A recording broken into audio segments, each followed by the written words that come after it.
Welcome back to Fossil versus Future. I'm Daisy. And I'm James. And today we're going to talk about what about populism.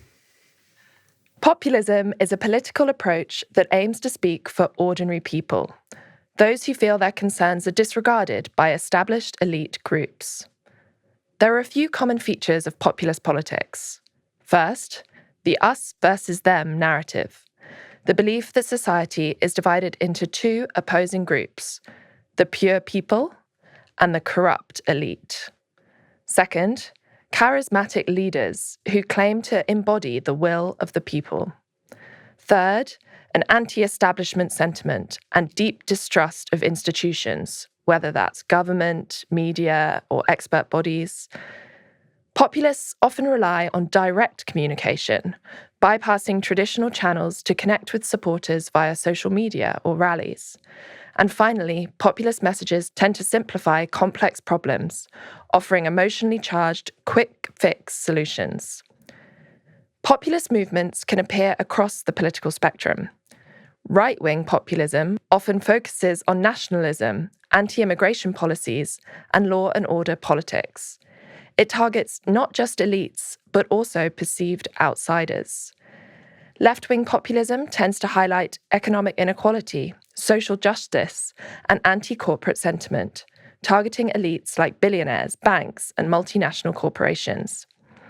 In recent years, populism, especially right-wing populism, has been on the rise. Across Europe, support for populist parties has surged over the last 2 decades. In the United States, Donald Trump's presidency marked a major shift towards populist rhetoric and policy. And this rise is having a serious impact on climate action. Right-wing populist movements often opposed climate policies, especially those involving taxes, regulations, or anything seen as interfering with people's daily lives or freedoms. Environmental action is frequently framed as elitist and disconnected from the priorities of real people. So, to borrow from an article I read yesterday, how do we make climate action great again? This what about has featured regularly in my life in all the various forms. You know, it isn't just from one particular political perspective. And it frames a lot of politics and policy making, and it ebbs and flows. Just recently, of course, for all the obvious reasons, we've had to really confront the effect of populist politics on the specific problem of climate change, law, policy, interventions that governments might make to create new incentives to solve the problem or to provide some kind of penalty for pollution, and the whole series of interventions we've talked about in other episodes that might make a difference to solving the problem. All of them are now running through the filter of populism to see whether or not they can make it to the stage where they would reshape a marketplace or create an incentive or a penalty. And at the same time, the rhetoric against these elites attacks those who have the knowledge about the problem and what might be done about it. So right now it's really quite alarming how much focus there is in the US on academic elites and scientific institutions that are being defunded and attacked by the new administration. And yet, in these very turbulent times, there can be opportunity to find the solutions under real pressure that transcend a populist argument. You just have to work really hard at it. It might mean you have to avoid using the label climate change at all in order to solve the problem in certain circumstances, or find some way of working with the grain of the populist movement. But the whataboutism that I've confronted regularly tends to come with a suggestion that, okay, well now we're not going to have to deal with the climate change issue because these guys are in power. And it often in a kind of family or friend or work context where these conversations come up, is presented as almost an excuse not to act. Interesting. You know? Mm-hmm. The challenge would be to me, so you want to talk about climate change, but now We're that's on off the agenda, pause. right? Yeah, that's off the agenda, so that's not going to happen. And then that gives me, the person challenging you, license to not worry about it. I can worry about other things, and also that's in tune with the populist rhetoric, because I'm an ordinary person and I care about something else that's more immediate to me than this problem you want me to talk about called climate change. That, to my mind, is the regular, if you like, human context for the populist argument, which really has to be looked at and confronted and accepted as a phenomenon that needs to be dealt with, whether or not you support, because often these people who ask the question don't necessarily support the politics. They may not vote for the person who's making these arguments, but they see the populist rhetoric and the power that goes with it as a reason not to worry about climate change, to focus on something else. Yeah. In a way, it's sort of, I think, a bit of a failure of the climate change movement that it doesn't appeal to ordinary people when it's so fundamental to the lives of future generations. And yeah, we've done something wrong there. I would agree. The fact that it's so vulnerable, Exactly. that the climate change theme is one grasped by a populist politician to drive a wedge to separate themselves out from what they would call mainstream politics. The fact that it's so easy for them to grasp that agenda and own it and say, if you vote for me, you needn't worry about this. That's a failure on part of all of those different constituencies that want action on climate change. The fact that they've not reached sufficient numbers of the population or made a connection between those people who are mostly worried about putting food on the table tomorrow. I wonder why. I wonder why climate change in particular, I guess because it is going to have such an impact on our lives, but it needs to be reframed and focused on the positive impacts that it will bring by addressing it. Yes, there's that, but there's also, we've talked about this before, it's a really hard problem to communicate. We talked about it in the war episode, the fight or flight instincts that are built into us as animals do not respond well to a very abstract, long-term, diffuse problem, coming at us from all different directions, but in a way that's very hard to perceive without some knowledge that is grounded in expertise. Right? So you're constantly, if you're just a member of the public getting on with everyday life, you have to be told there's a problem. The chances are, even if you are experiencing something like a flood, the connection between the flood and climate change has to be made expertly, right? It has to be interpreted via lots of evidence and data and careful pronunciations from scientists. That old problem of scientists being careful not to exaggerate, and then the counter arguments can be really brief, abrupt, dismissive. The uneven balance between the scientific expert and the economist from a right-wing think tank saying that's not a problem, and they're exaggerating it, and everybody, you shouldn't worry about it because they've got to get on with daily life and paying the bills, and you want them to worry about stuff that's far away and not proven. That kind of debate that we've had for years and years and years with media panels on the one hand, on the other hand, when the bulk of the evidence is so clear. So if you're just watching morning telly and you see two people, and why would you, if you weren't already informed, maybe it's a personality thing. Most people don't want to take in news that bad. They might be vaguely, they're just shocked enough to have their interest raised, but they don't really want to find out that what they do every day is a problem. Driving a car, putting the heating up, they don't want those are treated as comforts. Yes, they're treated as comforts.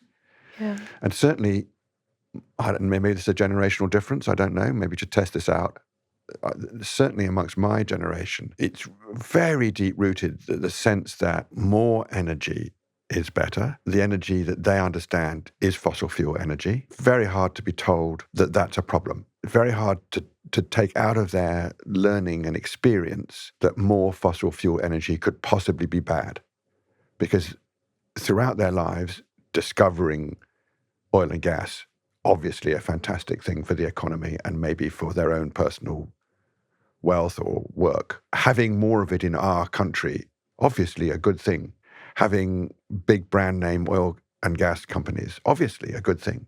So at some stage, being confronted with the possibility that it's not, that all these things that are good and created wealth and advance and maybe personal advance, suddenly to be told that that's a problem, causing this thing called climate change, which maybe one day is going to harm the next generation. It's not news you want to hear. And if you can shut it down and say, I'm not going to go with that, it's natural that you would.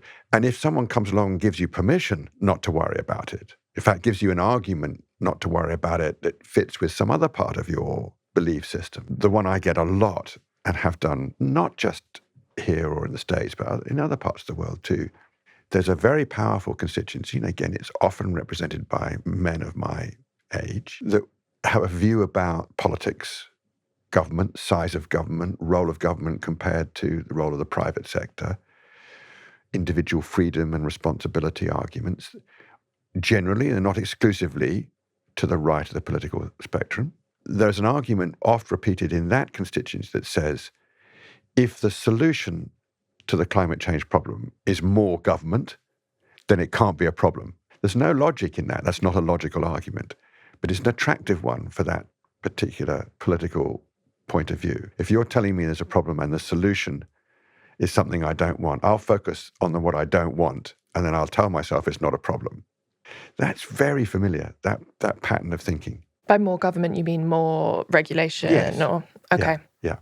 And that's where you get this notion that green politics and left politics are the same thing, or that if you want to put a tax on something, or if you want to tell me I can't do this, or you're going to punish a sector that I'm familiar with, like the energy sector, coal, oil, gas, or steel, or if you're going to make it more expensive to do the things that I already think are good for our economy, then I'm against.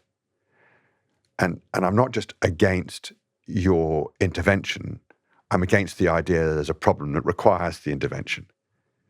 Yeah. And so from a rational, scientific, or intellectual point of view, that's not a good argument. But you can see that in populist politics, it's very useful to take that strain of thought, package it up, use it, and attract support. Yeah. And they do that. They do it very effectively. Very effectively. Yeah. There's probably some things we can learn from those communication techniques. They're good.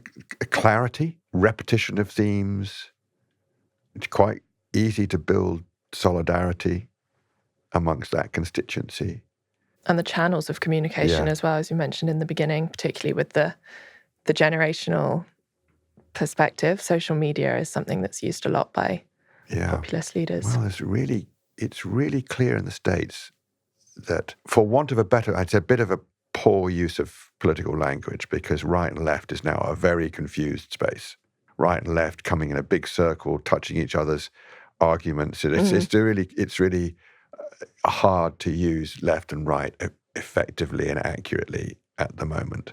But populism is actually a slightly easier concept, as you said in your intro, it can encapsulate both. In the States now, the way social media and podcasts and broadcasts outside what is still called pejoratively the mainstream media, the growth has been remarkable. The listenership or viewership is vastly different between, if you like, right and left, or conservative and liberal, or MAGA and the other. The numbers are hugely significant. And the right has much more in terms of broadcast reach. And some of these programs some of the well-known programs like Rogan, for example, it's really stark, the difference between how many people are listening to, absorbing for quite long periods of time to these arguments as compared to an alternative message they might get that might be both interested in and reporting or analysing or assessing the climate change issue from another number of different angles. It's really remarkable, the difference. The numbers are vastly bigger on the populist side that might have a negative view about climate change and what you do about it. TikTok is the main source of news for so many young people, and populist leaders really take advantage of that. And that produces, for my mind, a strange paradox, is that we can't even argue that if we frame things as you did in the intro around what populism is and who supports it and who's interested in it and who's following it, we can't do an older generation versus a younger generation split, because there's a lot of your generation listening to those podcasts and broadcasts and Definitely. following on TikTok. And in the States, certainly, I don't know, maybe here slightly less, but in the States, there are plenty of people in that younger audience who also are challenging or not willing to accept the arguments that climate change is a problem or that there's something we should do about it that involves Definitely. the role of government or some other. Whereas if you take climate change out of the question, and Yale do this through their climate communications program very well, if you take climate change out of a question that you ask a big sample, including those who would see them, it would self-identify as Republican or MAGA supporters, you take climate change out and you ask other questions like, are you in favor of clean energy, renewable energy? Or indeed, what do you think about fossil fuel companies? Right? Then you get a much, much more diverse and more nuanced position. You can start to break up the polarization. So I think under real pressure from populist movements, is a good moment for a major rethink, a reassessment of how we deal with the issue practically, effectively, with a broader base, with ways that make sense for people who otherwise would be, shall we say, comfortable in accepting a populist point of view about climate change. Yeah, in terms of the younger generations, I think it was on a Channel 4 documentary, some Channel 4 research recently. Apparently 52% of Gen Z thought the UK would be better off if a stronger leader was in charge who does not have to bother with the parliament and elections. Yeah. And 33% thought we'd be better off if the army was in charge. Whoa. Yeah. So 33%. Yeah. Here. In the UK. Blimey. So there's this shift sort of away from support for democracy as well. Yeah. Now, what's interesting, that's really, really significant numbers. Yeah. Okay. So generally, there's a pattern when populist leadership becomes autocratic. And that doesn't necessarily mean one leads to t'other, right? But there is a pattern. Populism allowing a leader to embody the will of the people. And let's face it, we have heard that language recently in the US and in Hungary and in other parts of the world where, let's put it mildly, there is a clear tendency to take populism towards autocracy. And then often it's a question of, can the existing institutions that limit the use of executive power function effectively? Right? But when that happens, there is a pattern. Actually, left and right there are lots of patterns depending on where you start. So sending the intellectuals to work in the fields, that has happened. That does happen, right? Making sure that when you've seized power, that you take away other sources of power, including in the intelligentsia or in the professions or in the people who might resist in various ways that are constitutional or using the authority of the institutions that the new power wants to limit or take away. Those patterns are pretty well understood and established, and you can see them emerging now. But when that happens, you also attack knowledge. And the climate change problem, obviously, is derived from knowledge, from understanding physical systems and understanding the consequence of burning fossil fuels on the atmosphere. It's all knowledge-based.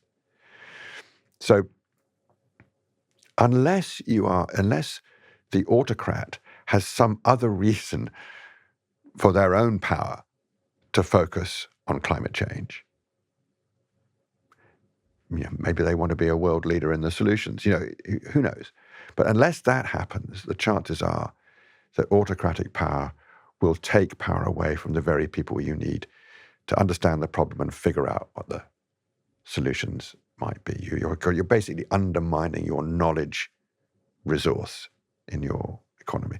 Now, also what happens is people in that community that are under threat tend to move. They'll go somewhere else. They'll take their knowledge somewhere else. And you can expect that to happen. There are already signs that people are in scientific institutions in the US, for example, will be looking to take their knowledge somewhere else. And it makes a huge difference to how you organize scientific endeavor and how you keep momentum going on this particular issue. And the rest of the world is still, for now, interested in learning more about the problem and learning more about how you solve it. Yeah, very interesting. I think also it's interesting that a populist leader is anti-establishment and against established elite groups. But if we take Donald Trump, for example, he is part of an elite group. He's a billionaire businessman. So it's interesting that he can portray himself as a ordinary person. I know. Well, be in that category. Again, we've had examples in the past. Oswald Mosley here, who represented British version of fascism. There is this attraction, maybe it's latent, maybe it's just always there, to power expressed in a clear and simple way. If you have the confidence to assert that you can be that power and represent the interests or the will of the people, it's very alluring. It definitely attracts. It repels too, but in a contest, albeit at the ballot box. And again, we've had examples in the past of democratically elected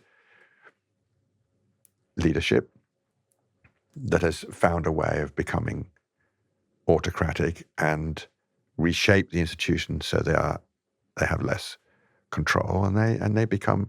It doesn't really matter which label you use, whether it's fascist or communist or some other label that seems appropriate for that particular period. It's all about power and how it's exercised and on whose behalf.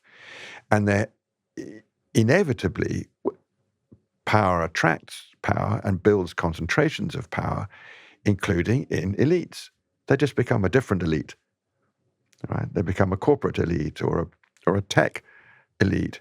Or in the case of Nazi Germany, there were elites, industrial elites. There were people who made the armaments. There's a brilliant book, it should be kind of widely read, called Order of the Day, L'Ordre du Jour, by Eric Vuillard, French writer, won the Prix Goncourt, I think, about 2017 or so, something around about that time. So it's a relatively recent book, thin volume. It describes a meeting in the Reichstag in 1933 when Goering invited, in a very dramatic way, he was a very flamboyant man, 24 of the biggest industrialists and bankers in Germany.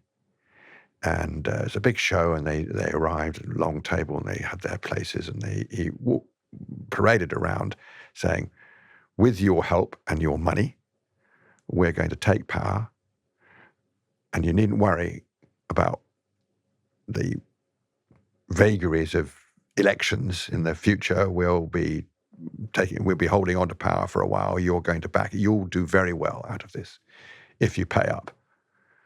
And so he took all the contributions there and then and noticed who didn't pay.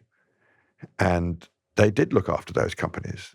Those companies got the government contracts. They also got slave labor.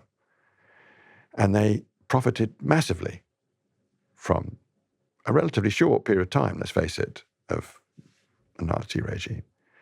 Generational wealth was created in that period. They were already doing fine, but they did really well.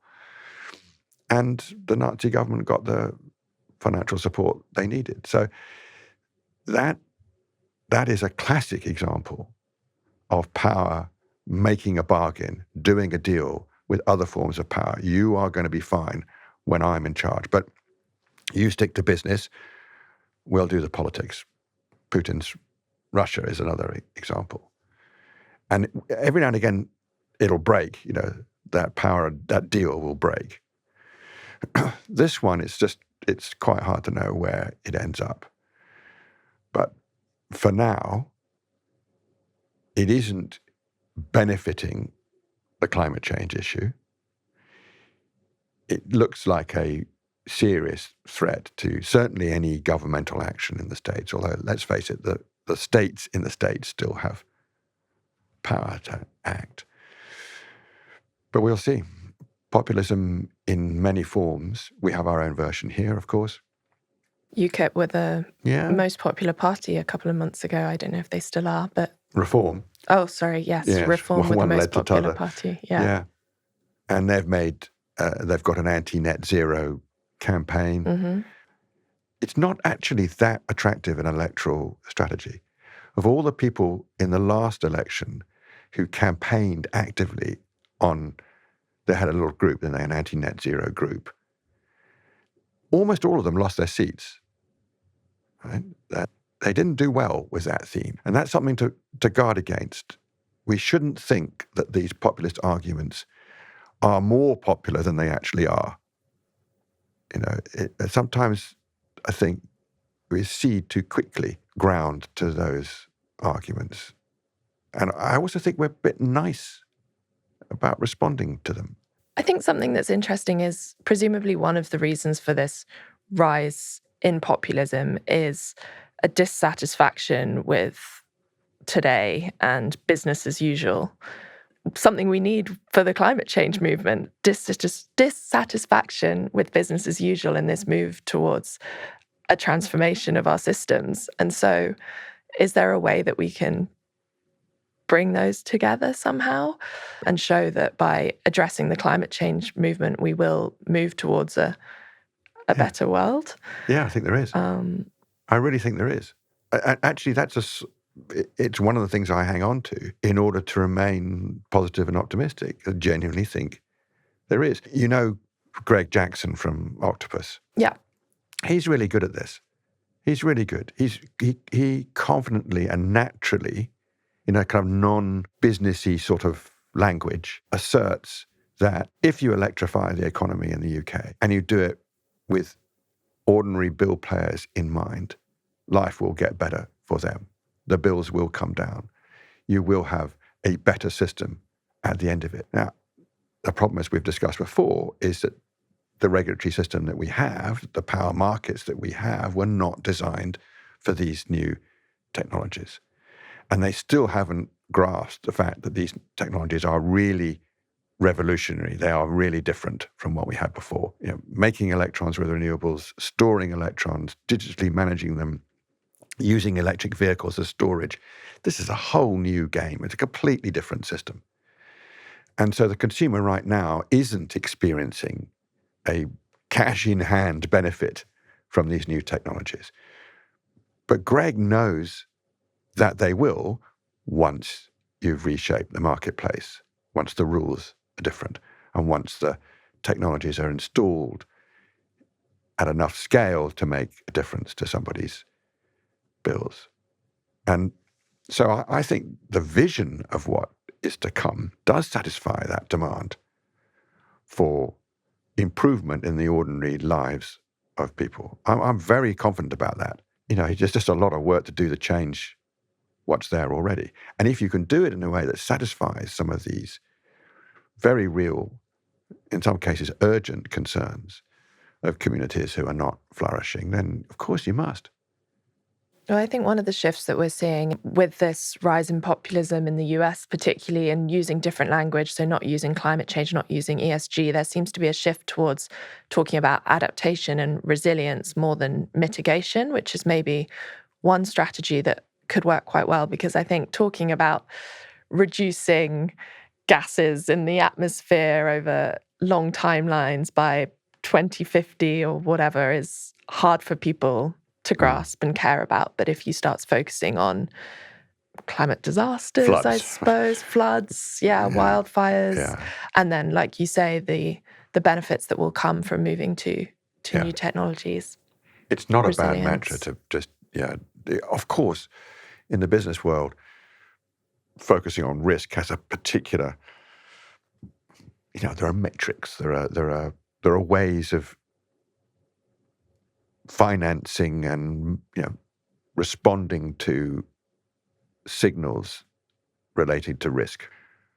It's not that hard to translate that sort of thinking about risk into someone's ordinary everyday experience of risk. But it does require quite a lot of effort by a lot of agents in the sort of chain of information and knowledge, and the building of connections between people who have power to fix the problem and people who feel like they don't. And that's why I often challenge politicians who say that the climate change issue is not an everyday concern of their constituents. I always want to say to them, well, it may not be how they're expressing their concern, but there will be a way of responding to the concerns they do express that is either a smart way of dealing with climate change or not. It could be to do with housing or transport or local employment issues, or it could be that they've just experienced a flood or that transport system has been affected by some kind of climate event. There could be all sorts of real life, everyday concerns that need fixing that are not, the language used to express the problem is not the same as something some academic in London might use to describe the climate change issue. Just transition is probably... fair enough. Okay, so let's accept that that's the case. But representative politics requires that MP to understand that the complaint or the concern does connect to the climate change issue, and the response that you make makes a difference to how the society as a whole responds to climate change. Now, that's hard to do. Not every politician might be capable. But that's what you would hope a good constituency MP would be able to do, to see that there is a connection and they have some part to play in the parliamentary processes that produce the rules and the laws and the ways in which we manage our society better because we are properly informed about these risks. Yeah, start where the people are. Yeah, have a real sense of what it is that you are there to represent. And you would have thought that is perhaps the best way to confront populism. Yeah, link the concerns now in the present in some way to the long-term climate change problem. Yeah, I do think that a lot of populist language looks back to a time when that country felt stronger, and the craving for a strong leader is partly nostalgic. It's going back to a period where, at least from the point of view of the mythology of history, that we, wherever we are, there are loads of examples. Mussolini's Italy was a classic one, that harking back to days long before when Rome was strong, and a lot of the symbolism was about the past. And populist leaders that really do take autocratic control adopt a lot of the symbols and signs of past greatness, especially if they militarize. They start wearing uniforms with epaulets, or they actually bring the military in. General Pinochet in Chile was a classic example, where you had a military government, but it was all the symbols were of power associated to might, and they harken back to previous periods or borrowed from other powers that had great influence in the world. And it's important that to counter that with some sense of a positive future. Because a lot of the fuel for these populist movements come from resentment or a sense that the future might not be as good as the past, that the next generation might not flourish. This is a really serious thing in many jurisdictions, certainly in the States, with a sense amongst one generation that their children will not do as well. That's a powerful political force to use. So to counter it, you have to have some vision that life can get better. And that it's often expressed in technology innovation or some new social organization that's alluring. And that requires somebody or bodies to have that vision, express it clearly, and then you have a counterforce you have a different form of populism. At least you have a challenge to that movement. And dealing with climate change, finding the right language to talk about it, that's difficult. But there's such an obvious intergenerational element that seems to be a good space to aim at how life gets better having solved the problem. Agreed. Thank you so much for listening to Fossil versus Future. Please subscribe to our podcast and give us a rating. And please follow us on social media. Let us know the questions that you want answers to or that you'd like us to discuss.